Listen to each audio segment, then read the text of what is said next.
Hi guys! For today's mini vlog nga pala ay samahan nyo ako.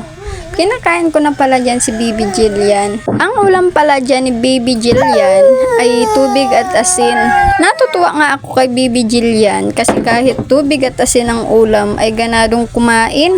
Kaya na pala ni Baby Jillian makaubos ng isang sandok ng kanin. Kung mapapansin nyo nga, ang pagbo-voice over ko naman ay ginawa kong Tagalog. Ginawa ko pala siyang Tagalog kasi lalagyan ko ng subtitle. May isang viewers kasi na nagsabi sa akin na lagyan ko daw ng subtitle para daw maintindihan ng iba. Tinagalog ko pala ang pagbo-voice over ko. Kasi pag mas batin yung salita ko ay hindi gumagana yung subtitle. Mali ang lumalabas sa subtitle. Natapos na pala si Baby Jillian kumain. Kaya pinainom ko na ng tubig.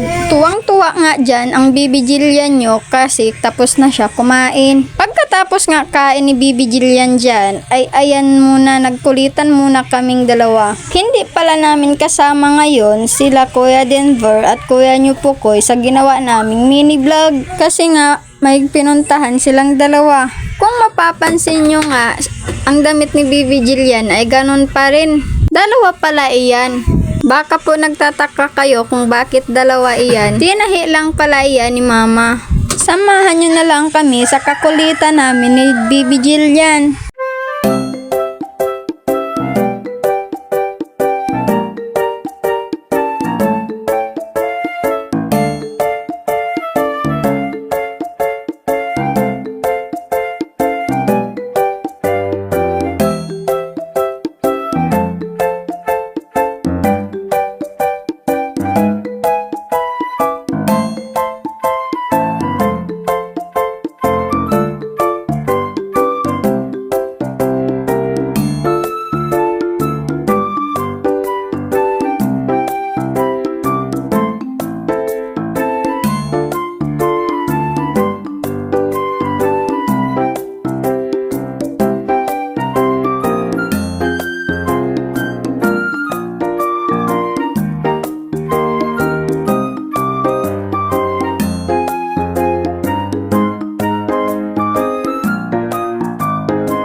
Dito na lang pala ang aming mini vlog ni Baby Jillian.